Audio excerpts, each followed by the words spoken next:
Hello friends, welcome to my channel crack your competition with Anjali. Friends, आज की इस video में हम लोग यूपी टेट 2018 के प्रीवियस ईयर के क्लास 1 to 5 वाले पेपर को सॉल्व करने वाले। फ्रेंड्स, आज हम लोग हिंदी के पेपर को सॉल्व करेंगे जो 18 नवंबर 2018 को हुआ था। तो चलिए फ्रेंड्स, वीडियो को शुरू करते हैं। फ्रेंड्स, यदि आपने यूपी टेट के अदर पेपर्स अभी नहीं देखे हैं तो आप लोग प्लेलिस्ट लिंक में आपको डिस्क्रिप्शन बॉक्स में प्रोवाइड कर दूंगी। आप वहां पर जाकर इस अदर यूपी टेट की वीडियोज़ को देख सकते हैं। तो चलिए फ्रेंड्स, वीडियो को शुरू करते हैं। आज का फर्स्ट क्वेश्चन है, कवि और उसकी रचना का कौन सा जोड़ा सही नहीं है? तो इसका right answer option number D हो जाएगा, उद्धव शतक Bharatendu Harishchandra. Option number D इसका सही आंसर होगा। उद्धव शतक जगन्नाथ दास रत्नाकर की रचना है, ठीक है, ना कि भारतेंदु हरिश्चंद्र की। अन्य कवि अपनी रचनाओं के साथ सुमेलित हैं। हरिश्चंद्र गंगावतरण, हिंडोला, कलकाशी, वीराष्टक आदि जगन्नाथ रत्नाकर की रचनाएं हैं। नेक्स्ट क्वेश्चन है हमारा, लेखक और उसकी कृति के युग्म में कौन सा युग्म गलत है? तो इसका right answer option number D हो जाएगा, दर्शन दिग्दर्शन रामचंद्र शुक्ल। ठीक है फ्रेंड्स, और ये दर्शन दिग्दर्शन जो है वो राहुल संकृतेन की दर्शन विवेचन से संबंधित पुस्तक है। अन्य युग्म जो है वो संबंधित लेखकों के साथ सही हैं। नेक्स्ट क्वेश्चन है, विराम चिन्ह की दृष्टि से कौन सा वाक्य अशुद्ध है? तो इसका right answer option number C हो जाएगा। हाँ, मेरा यही विचार है। यहाँ पर जो है ये विराम चिन्ह की दृष्टि से जो है वो अशुद्ध है। ठीक है फ्रेंड्स, यहाँ पर जो है हाँ के बाद में एक चिन्ह लगेगा, ये वाला। कौन सा लगेगा? ये वाला चिन्ह लगेगा फ्रेंड्स। हाँ, मेरा यही विचार है, अतः वाक्य सी शुद्ध हो जाएगा। ठीक है, नेक्स्ट क्वेश्चन है हमारा, कौन सा शब्द भिन्न अर्थ और प्रकृति का है? तो इसमें भिन्न अर्थ और प्रकृति का कौन सा शब्द है? तो इसका right answer option number D हो जाएगा, अधुनातन। ठीक है, अधुनातन शब्द का जो अर्थ होता है वो होता है आज तक का घटित काल, जबकि जो अन्य 3 शब्द हैं, चिरंतन, शाश्वत और सनातन, इनके जो अर्थ हैं वो लंबे समय से चले आ रहे सतत कालखंड से हैं। ठीक है, नेक्स्ट क्वेश्चन है हमारा, अर्वाचीन शब्द का विलोम होगा? तो इसका right answer option number A हो जाएगा, प्राचीन। अर्वाचीन का विलोम शब्द क्या होगा? प्राचीन होगा। अर्वाचीन शब्द का अर्थ नवीन है, ठीक है, यानी कि नया, जिसका विलोम शब्द होगा प्राचीन। अद्यतन का अनद्यतन हो जाएगा तथा अधुनातन का जो विलोम शब्द है वो हो जाएगा पुरातन। ठीक है, नेक्स्ट क्वेश्चन है हमारा, व्याकरण की दृष्टि से कौन सा शब्द अशुद्ध है? तो व्याकरण की दृष्टि से अशुद्ध शब्द है यहाँ पर विरहिणी। ऑप्शन नंबर ए इसका सही आंसर हो जाएगा। ठीक है, विरहिणी जो होते हैं वो छोटी ही की मात्रा लगती है हाँ में, तो इस तरह से बनता है। नेक्स्ट क्वेश्चन है, निम्न में से कौन सा युग्म गलत है? तो इसका right answer option number B हो जाएगा, सब्ज बाग दिखलाना, हरा भरा करना।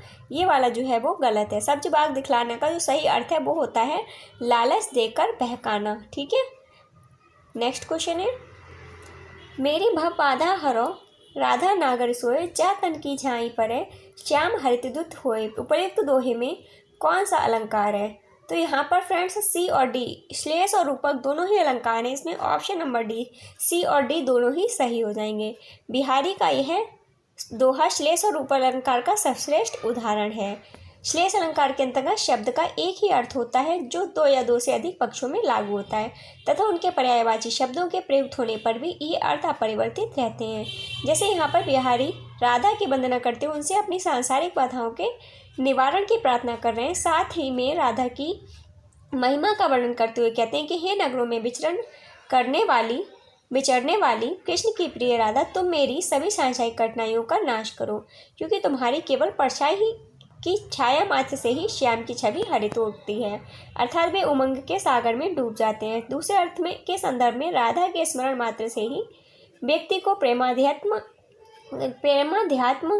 का विराट वातावरण उपलब्ध होता है, यहाँ जहाँ वह मोक्ष रूपी आनंद में डूब जाता है। नेक्स्ट है, गौशाला में कौन सा समास है? तो गौशाला में फ्रेंड्स तत्पुरुष समास है। ऑप्शन नंबर ए इसका सही हो जाएगा। गौशाला का जब हम लोग विग्रह करते हैं तो इसका जो विग्रह करने पर समास विग्रह होगा वो क्या होगा? गाय के लिए शाला या फिर स्थान। ठीक है, अतः यहाँ पर संप्रदान तत्पुरुष समास है। नेक्स्ट है, देशभक्ति में कौन सा समास है? तो देशभक्ति में है तत्पुरुष समास। ऑप्शन नंबर सी इसका सही आंसर। देशभक्ति का जो समास विग्रह है वो होगा देश की भक्ति, अतः यहाँ संबंध तत्पुरुष समास का प्रयोग हुआ है। नेक्स्ट क्वेश्चन है, प्राग ऐतिहासिक में किस उपसर्ग का प्रयोग हुआ है? तो यहाँ पर फ्रेंड्स हुआ है प्राक शब्द का उपसर्ग का उपयोग। ठीक है, जो व्यंजन संधि के प्रभाव से प्रागैतिहासिक शब्द के रूप में उच्चारित होता है। प्राक प्लस ऐतिहासिक बराबर हो जाएगा प्रागैतिहासिक। नेक्स्ट क्वेश्चन है, तुलसीदास किसकी कविता है? तो तुलसीदास कविता है सूर्यकांत त्रिपाठी निराला की। ऑप्शन नंबर डी इसका सही आंसर है।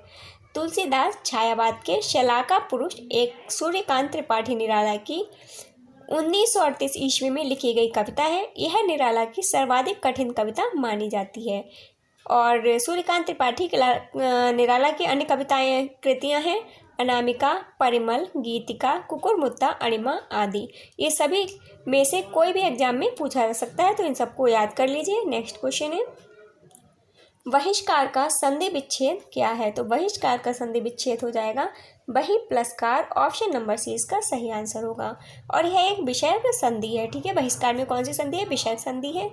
और विषयक संधि का नियम क्या है? यदि विसर्ग के पहले इकार या उकार आए और विसर्ग के बाद का वर्ण का, खा, पा, फा हो तो विसर्ग का शा हो जाता है। नेक्स्ट है, वैदेही वनवास किसकी रचना है? तो वैदेही वनवास रचना है अयोध्या सिंह उपाध्याय हरिऔध की। ऑप्शन नंबर ए इसका सही आंसर होगा। अयोध्या सिंह उपाध्याय हरिऔध कृत वैदेही वनवास राम द्वारा सीता के निर्वासन की कथा का मर्मांतक वर्णन करता है। एक प्रबंध काव्य है जिसकी रचना 1941 ईस्वी में की गई।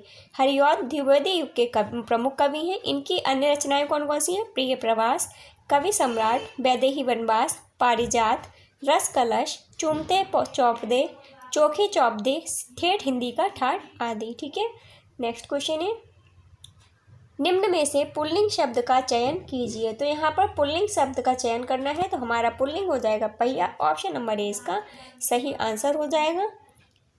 दिए गए शब्दों में पहिया शब्द पुल्लिंग के रूप में वाक्य संरचना के क्रिया के साथ संयोजित होता है। यथा समय का पहिया तो सदैव घूमा करता है। ठीक है फ्रेंड्स, तो यहाँ पर जो पहिया है वो पुल्लिंग के रूप में यूज किया जाता है। प्रश्न संख्या 46 और 47 दिए गए गद्यांश को पढ़कर निम्नलिखित प्रश्नों के सही विकल्प छांटिए। स्पष्टता, आत्मविश्वास, विषय की अच्छी पकड़ और प्रभावशाली भाषा में अपने विचारों और भावनाओं को व्यक्त करना ही संप्रेषण कला है, जो निरंतर अभ्यास से निखारी जा सकती है। एक दिन में कोई अच्छा वक्ता नहीं बन सकता तथा भाषा पर अनायास ही किसी की पकड़ नहीं हो पाती।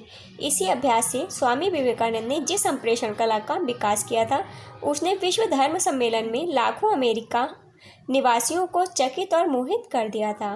क्वेश्चन नंबर 46 है, संप्रेषण कला क्या नहीं है? तो संप्रेषण कला क्या नहीं है? ऑप्शन नंबर ए इसका सही आंसर हो जाएगा अलंकरण नहीं है। ठीक है, गद्यांश के अनुसार स्पष्टता, आत्मविश्वास, विषय की अच्छी पकड़ और प्रभावशाली भाषा में अपने विचारों और भावनाओं को व्यक्त करना ही संप्रेषण कला है। इस प्रकार अलंकरण संप्रेषण कला नहीं है। नेक्स्ट क्वेश्चन है, संप्रेषण कला का विकास किससे होता है? तो इसका right answer option number A हो जाएगा अभ्यास से।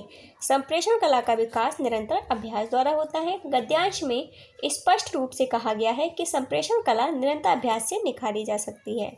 नेक्स्ट है, निम्न में से संयुक्त व्यंजन कौन सा नहीं है? तो संयुक्त व्यंजन में से कौन सा नहीं है? ऑप्शन नंबर ए इसका सही आंसर है या। दिए गए विकल्पों में विकल्प ए यानी कि यह संयुक्त व्यंजन नहीं है, अपितु अंतस्थ व्यंजन है। ठीक है, और संयुक्त व्यंजन कौन से? छात्रा, ज्ञा, ठीक है, और श्रा। नेक्स्ट क्वेश्चन है, मृत्युंजय पद में कौन सा सही है? तो यहाँ पर हमें बताना है कौन सा समास है इसमें। तो मृत्युंजय पद में समास है बहुव्रीहि। ऑप्शन नंबर सी इसका सही आंसर है। मृत्युंजय शब्द में बहुव्रीहि समास है। इसका समास विग्रह है मृत्यु पर विजय प्राप्त करने वाला अर्थात शिव। जब दो शब्द मिलकर किसी तीसरे शब्द का विशेषण बन जाए तो वहाँ बहुव्रीहि समास होता है। इस समास में दोनों शब्द प्रधान नहीं होते और समस्त पद किसी अन्य संज्ञा की ओर संकेत करता है। नेक्स्ट है, अलंकार में किस उपसर्ग का प्रयोग हुआ है? तो अलंकार में अलम शब्द उपसर्ग का प्रयोग हुआ है। ऑप्शन नंबर डी इसका सही आंसर है। अलम प्लस कार बराबर अलंकार होगा। अलम का शाब्दिक अर्थ होता है भूषण।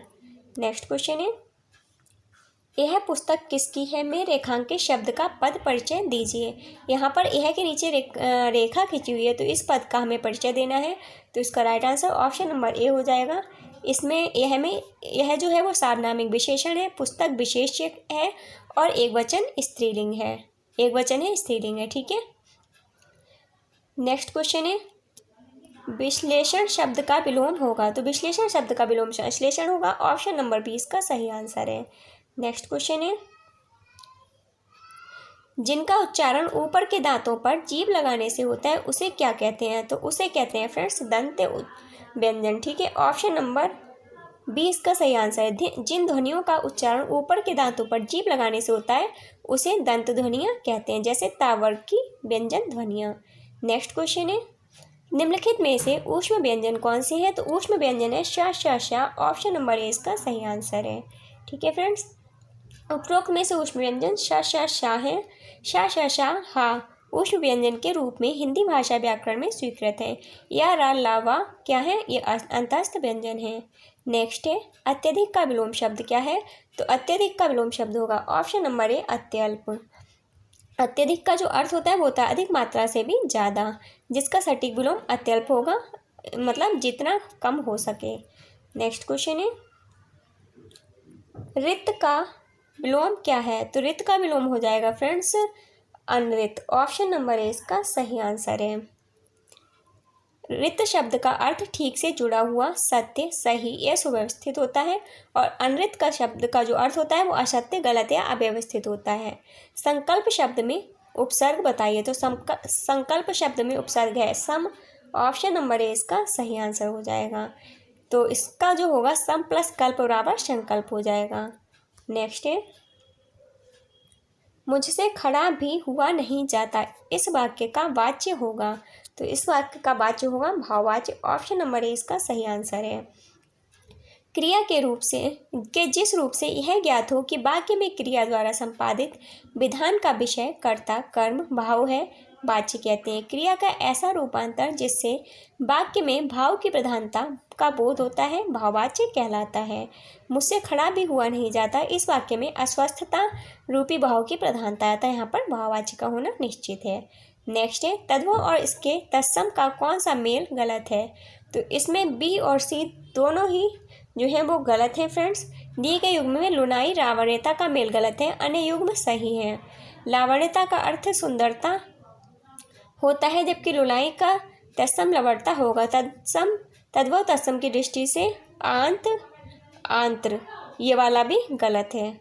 ठीक है, ऑप्शन नंबर बी और सी दोनों ही ये गलत है। नेक्स्ट क्वेश्चन है लेखक और उसकी रचना का कौन सा जोड़ा गलत है, तो इसका right answer option number C हो जाएगा स्कंदगुप्त लक्ष्मी नारायण मिश्र। स्कंदगुप्त फ्रेंड्स जयशंकर प्रसाद द्वारा रचित नाटक है, जिसमें स्कंदगुप्त तथा देवसेना के पवित्र प्रेम का वर्णन है, अतः विकल्प सी युग्म का युग्म जो है वो गलत है। ठीक है फ्रेंड्स आज की वीडियो में बस इतना ही। आपको वीडियो कैसी लगी प्लीज़ कमेंट बॉक्स में ज़रूर बताइएगा। यदि आपको वीडियो पसंद आई हो तो वीडियो को लाइक एंड शेयर कीजिए। यदि आप चैनल पर नए हो तो चैनल को सब्सक्राइब करके बेल आइकन को प्रेस कर लीजिए, ताकि इसी तरह की वीडियो आप तक पहुंचती रहे। चलिए फ्रेंड्स मिलते हैं नेक्स्ट वीडियो में, तब तक के लिए बाय बाय, टेक केयर।